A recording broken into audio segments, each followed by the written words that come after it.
So I'm starting off. Just wanna introduce myself a little bit. For the people that's not aware of who I am. My name is Zorian Johnson. You subscribe to my channel, or y'all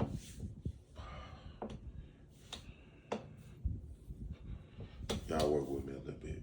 I'm gonna have to edit it out and play with it a little bit. But I'm asking y'all to like, post, comment, and share, subscribe, tune into my channel. These prison stories, some very powerful stories, man, real life. Just a little background on myself. I did 12 years in prison before my case was overturned under wrongful conviction. I was convicted of possession of a firearm with the, wait with me, I'm sorry about that. I was convicted felon with a firearm and possession of a stolen firearm. I was sentenced to 25 years. After 12 years and 7 months, I was able to overturn my conviction under a wrongful conviction. And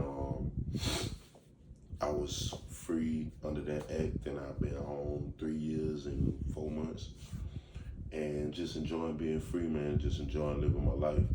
And I just decided to just come on, man, to just, tell some of these stories, man, just about real life, man, inside the prison and some of the things that I encountered in my walk inside of the prison system in the state of Louisiana.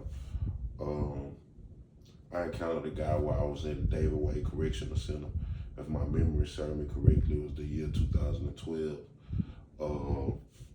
I met this guy. His name's Skinny. He from the Midwest. If I'm not mistaken, he from Ohio, Cincinnati, something like that. I'm not quite sure, but everybody called him Mid-Dub because he always, I'm from that dub. Skinny, little description of him, he was a real light-skinned dude, real skinny, man, skinny as a paperclip. Oh, it was all bark. Man, when I tell you Skinny, man, you'll never believe just hearing him in the cell block in maximum custody where we was housed at. Just hearing his voice and just hearing him go off, you will never in a million years believe that the voice belonged to the actual person that this was. And he just was real boisterous, man. He never shut up. And he did so much time in the cells, and actually a lot of us did. He did so much time in solitary confinement that it had to mess his wiring up a little bit, and he wasn't really quite right in the head, but he really didn't know it. So one of the side effects that being in that closed confinement like that had on him, it caused him to be extremely paranoid, so he really didn't tell people any of his personal business. He really didn't know anything he had going on. He didn't really care to, tell anybody anything that was going on in his personal life, which he wasn't wrong for at all, I can't knock him for that. So what he did was, he was talking to classification one day, and they slipped and said something about Skinny was supposed to be going on within the next couple of weeks. So some kind of way to, he hadn't got some good time or just something. So he was going on. So Skinny started this rant about using the phone every day, trying to set stuff up, trying to find a way to get back to where he was from out of state. So he started going back and forth with the officers on the regular in the David Wade Correctional Center. If anybody familiar with the penal system in the state of Louisiana and they familiar with David Wade, they can pretty much tell you, that's a facility that is very heavy on killing people. The guards, they got like a free reign. If anybody decide to do the research on it and look at the history of David Wade, I'm pretty sure it's at the very top of the list in the state of Louisiana for people that done died in their custody next to Angola State Penitentiary. So back to the story. So this guy Skinny, he started encountering the guards a lot, man, just going back and forth with the guards a lot about using the telephone, trying to get everything situated. And if anybody know anything about David Wade, they know that's really one of the things you really do not want to do is ruffle the guards' feather, because they don't need much, provoking to come in, and there's no telling what the outcome may be. And so he started encountering the guards a lot about using the phone, so they kind of started going back and forth. So this one particular afternoon, I never forget, it was close to like 5:30. It was close to like shift change. It was in the evening time. So the guard was making his last rounds. They had to promise Skinny that they'll let him use the phone over and over and over, but they had never let him use the phone. So Skinny had to pretty much figured out that it was over with, that the guard was for to go home and they wasn't gonna let him use the phone. So please bear with me, because these sinuses and this cold is kicking my ass. But so Skinny encountered this guard, and when he encountered the guard, him and the guard started having an exchange about him not letting him use the phone as he said he would. So Skinny started a suicide rant, and he started going on the guard. I'm for to kill myself. I'm gonna make you stay and do paperwork, because by him claiming himself as suicidal, that will make the guard have to take immediate action, get mental health on the phone, stop the whole process of shift changing out, and him going home, just document everything down on paper, time, place, unusual occurrence form like a UR report, unusual occurrence report. It was just a lot of stuff that would have to be done, and one of the things that also would have to be done is that Skinny would have to be stripped and placed in a paper gown. So the guards usually, if it's late in the evening like that, and they feel like an inmate playing games with them and trying to hold their process, they'll circumvent the actual protocol by not really acknowledging the suicide claim, and they'll just go home and ignore it. So and leave it for the oncoming shift to deal with. So Skinny started going on and on about killing himself. So the guard like, well, you gonna have to kill yourself, bro, because I'm finna go home, and ain't no phones, So they start this loud argument going back and forth.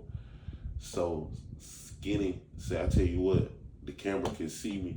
So I'm in the next cell. I can't actually see what's going on, but I live in a world where your ears is your eyes, where you have to listen, you have to see with your ears, So I'm listening to it unfold. So Skinny jumped up and he grabbed his sheet, and he tied his sheet around his neck, and he tied the other end of his sheet around the cell bars. So he telling the guard like, hey, I tell you what, you gotta do something now. So the guard like, you wanna play? You wanna play? You sure that's what you wanna do? You wanna play with me? They must ain't told you that I ain't really the one that you really wanna play with. So Skinny, they going back and forth. It's turning into this loud argument. People on the tier starting to get involved. People screaming and hollering. So Skinny going back and forth with the guard. I'm killing myself. I'm for the jump. Fuck you, bitch. Fuck you. He's screaming so loud, so I'm just listening. So as all the ruckus occurring on the tip, because it really don't take much.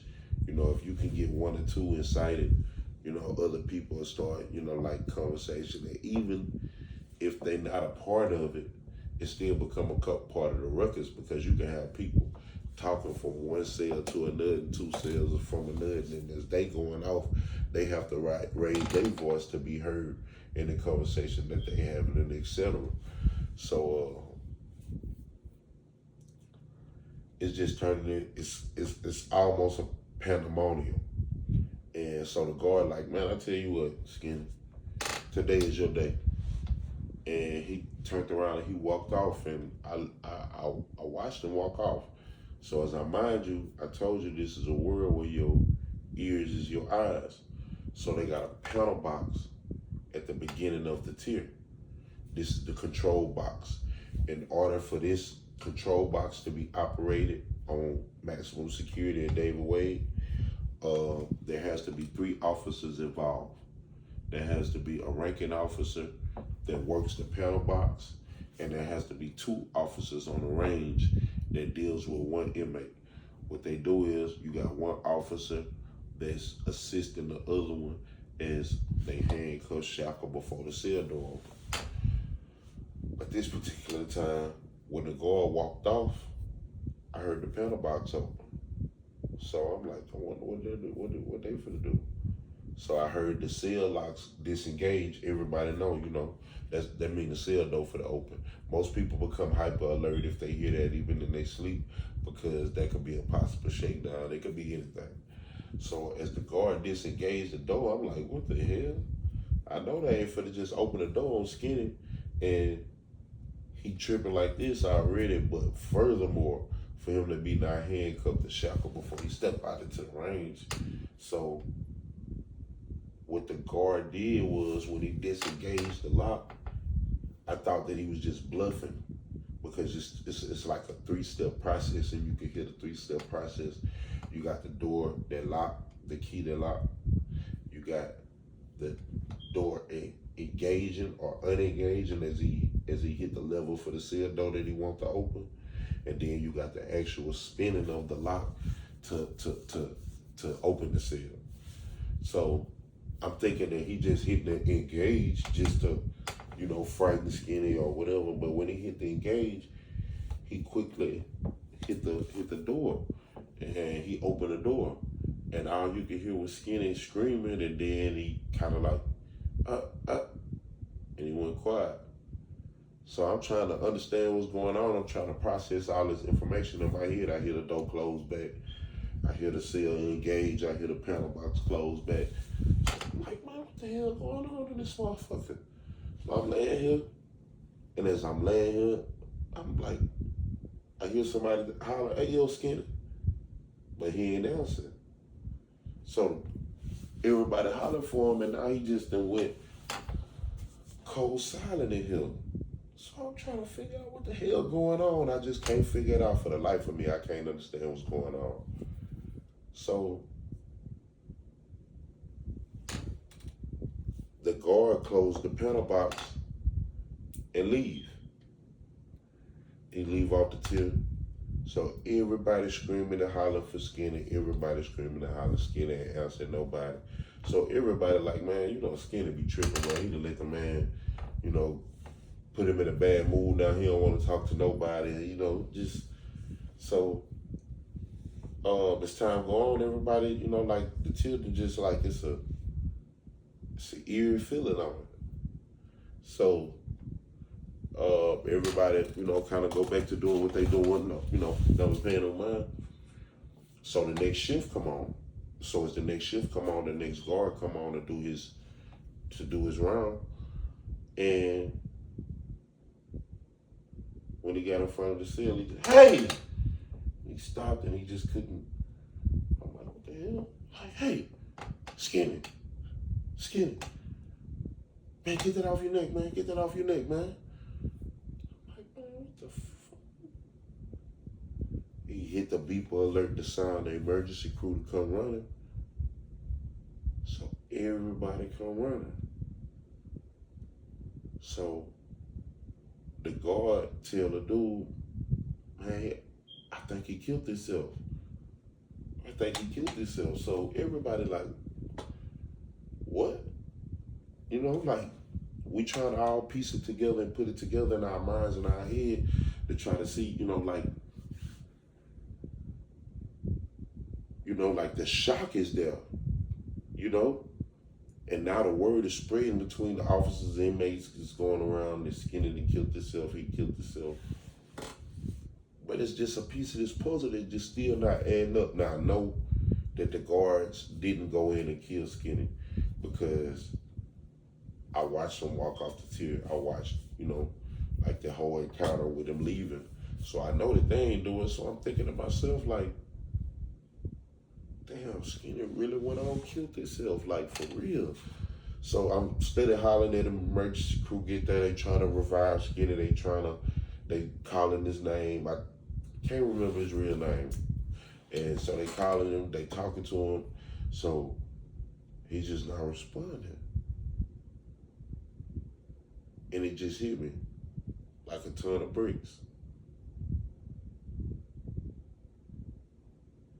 That guard opened that door on Skinny.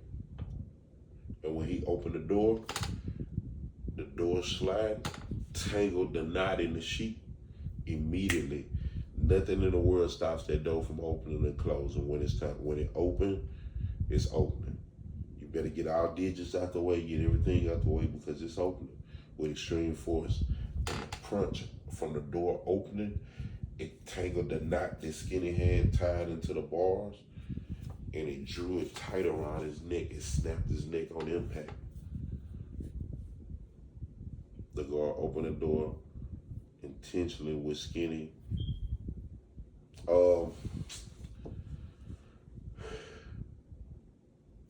It's easy for me to say intentionally that that's what his intentions was. It's very easy for me to say. However, afterwards, listening to some of the stuff that he was saying and doing and bragging, afterwards, and it was traumatizing, man. They brought Skinny out the cell, and he was laying at an awkward angle as they was taking him up the ship. And that's just the last thought that I have in my mind of Skinny. And it's unfortunate that there's so many stories like this that I was present for, like in my lifelong journey throughout the penal systems of the state of Louisiana. But that's just one of many, and it's a heartbreaking story because this guy, he just almost home, and it was just an unfortunate accident, and the guard walked away like it was nothing. They laugh and make jokes about it as if it, and then somebody's life is gone, it's over with, which could have very easily been mine or, one of the other people that I know, and it's just serious like that, So, yeah, that's just one of my little stories, man, and I hope y'all enjoyed it.